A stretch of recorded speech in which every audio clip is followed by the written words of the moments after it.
Well, good morning. Thank you, Hugh, for that introduction. Good morning, everybody. Let me just say that it's really a pleasure to have this opportunity this morning, not just to share a platform with this highly distinguished panel, but to be given the chance to talk about an issue such as the future of work. We're very seldom able to look to the horizons, to look over the horizons of our immediate concerns, our immediate policy preoccupations, to look at the future in a rather longer-term perspective. It's even rarer to be invited to do that, putting aside, as three speakers have already invited us to do, putting aside all of the customary taboos. So it's really quite a dangerous invitation, and one which very briefly I hope I'll take the fullest advantage of. Let me start with the future of employment, not work, but of employment.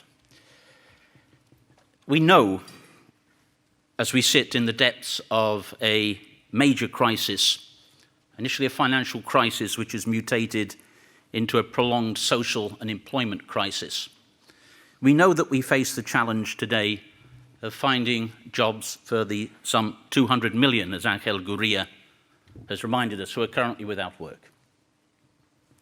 And we know as well, looking forward, looking to the future of work, future of employment, that 40 million new entrants to the labour market will join those numbers unless we find jobs for them every year over the next 15 or 20 years.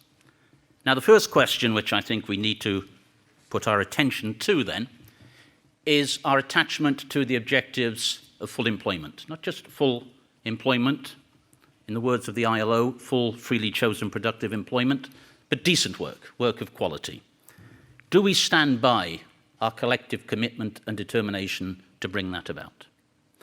I think that it's quite striking that no government that I know of, no politician that I've listened to, has ever been able to say that in any way that objective is redundant, is impossible, is beyond reach. Indeed, I think when we observe governments who one might legitimately suspect of having departed from that objective in the past, they've never been able to admit to so doing. So I believe that we need to maintain that commitment. I think that it is striking as well that the international community, as it sets about the task of putting together the development agenda for the next 15 years, that's what the United Nations is currently engaged upon, seems at this stage of negotiations, it's not finished, seems intent on making full employment and decent work for everybody one of the sustainable development goals of the future. So we have at least a situation in which we all remain committed to the full employment objective. And yet, we hear, in the face of this dramatic challenge before us, more and more voices apparently saying, well, we talk that talk, but we don't actually believe that it's possible. My view, and as Professor Fitoussi has said it, is that the future is unknowable, of course, and it's not yet written. And it's for us to construct a future where full employment stands at the centre of our preoccupations. Let me turn then to the question of the quality of jobs, the quality of employment. Decent work is what the ILO stands for, and yet we're seeing a dramatic transformation of the work experience. It's not tomorrow's news, it's today's news, it's yesterday's news. In Europe, we know that today, 35% of those who go to work are neither employees nor work full-time, neither of those two things. This is a far cry, isn't it, from the expectations, at least of my parents' generation, of that standard, open-ended, full-time job for a 30, 35-year period. And by the way, that 35% is 5 percentage points above the figure at the beginning of the century. And if we raise our horizons beyond Europe, and I know that we have a very strong focus on Europe here, we know that more than half of the working population either works in own account work or as unpaid family helpers or in informality. That's the experience of work, and we have to understand the dynamics which are bringing that about, and we have to understand how to manage those dynamics if we are to reconcile them with the objective of quality, decent work. We are seeing as well, and others on this panel are much better placed than I to expand upon it, a transformation of enterprise structure, enterprise behavior. We know that outsourcing is becoming more practicable and preferable for many reasons. We see subcontracting arrangements which add to the complexity of employment relationships and give rise to complex production chains across nation states. What does this mean for employment relationships, and what does it mean for everything that flows from employment relationships, including entitlements to social protection? Along with these elements we see, and it's been referred to already very strongly, a worrying increase in inequality, not in the short term, not for some, but over a long period and for the many. I find it, at the same time, encouraging that there is greater recognition that inequality is a problem, not simply from considerations of social justice, which would certainly animate the ILO, but from a purely economic growth potential point of view. And we're hearing the International Monetary Fund, for example, speaking in these terms. That's encouraging. What's less encouraging is that this recognition of the problem seems to continue to be accompanied by policy recommendations which perpetuate and continue inequality. If this was translated into a clinical setting, it might be taken as a symptom of cognitive dissonance. We need to take inequality serious, not just deplore it. What does this mean for the future? What can we do about it? Well, it's not my job to anticipate or to do the job of the panelists who are on the left here, but it seems to me there are 3 or 4 drivers of change in the global economy that we need to address. One is technology, and we're going to hear about that, I'm sure. Of course, I'm reminded, an organization 100 years old has to be reminded, as the ILO is, that every time we seem to be on the cusp of unfurling technological revolution, we have this dialectic of creative destruction. How much jobs will be created and promoted, and how much destruction is going to occur. And I suspect at each moment on the cusp of that unfurling wave, there is a moment when we feel that we're face to face with a jobs apocalypse. Is this time different? Is this technological revolution different from the internal combustion engine, from the steam engine? I think that debate has to be had.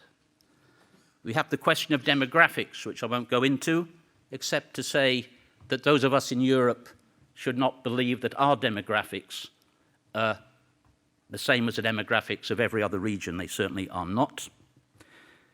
We have as well, and we'll all be back in this city at the end of next year, we have to deal with the challenges of climate change and the unprecedented transformation of the productive system and hence of the world of work that has to come with the transition to a sustainable green future.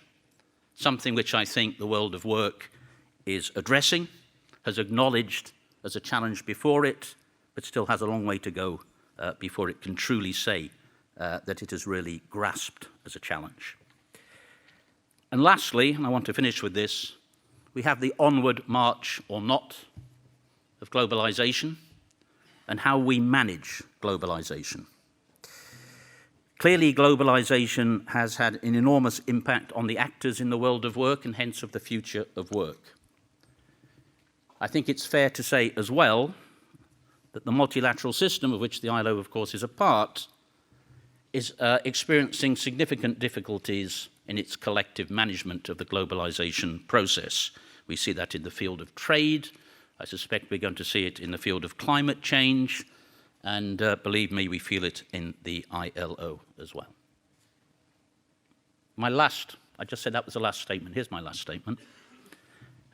It worries me on occasions that we seem able to talk about the future of work, developments in labour markets, sometimes in abstraction from the human realities that lie behind those developments, and sometimes forgetful of the reality that work is a values-laden concept, it's a values-laden experience. And those who are active in the world of work, be they enterprise leaders, be they labour leaders or others, I think are inspired by values about the dignity of work. It sounds rather hackneyed, I know, but it's there. And the commitment of those actors to certain societal goals. I think we need to cling to those values, we need to recognise them, we need to feed them into our calculations. We need to value the labour institutions that we have and too frequently neglect. We need to value the role of social dialogue. We need to value the role of collective bargaining. We will not make work and the future of work from the outside. It will come from the inside. It will also come from the actors who are those who mould the world of work. So with those few comments, Hugh, I thank you for your attention. Thank you.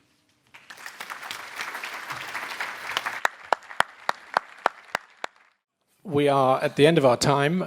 We were going to have a little sum up by Guy. I don't know if you're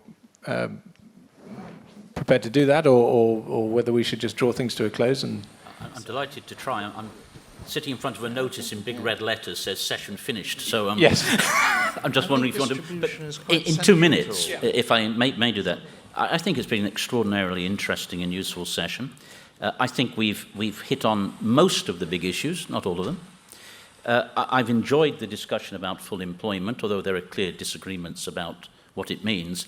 I would love to subscribe to the idea that there is no compromise on this. Full employment is what we know it as being today, but I hear a lot of people saying it's not feasible, so let's redefine it in a different way.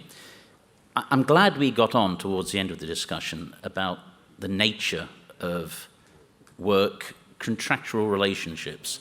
I'm fascinated and somewhat dubious about the notion of the salarié mercenaire. It might apply to a very, very small section of the workforce. It's not what I see happening in the world. What I see is a movement from established, I'm not saying jobs for life relationships, but at least an employer-employee relationship, a labour relationship in an enterprise, to a commercial relationship, a service provision. So when somebody says to the worker, you can work when you want, you can take as many holidays as you want, you can stay at home and work, there's two sides to that thing, because basically what you're being invited to do is to provide a service, not to have the statute of an employee, and I think that's a very dangerous and different thing, and I think we need to reflect on that a bit more. We haven't touched, and it's unfortunate we can't touch on everything, about questions of finance and investment in job creation. I think it's an enormous issue. It's fallen outside the scope of our discussion this morning, but by and large it was a tremendous discussion.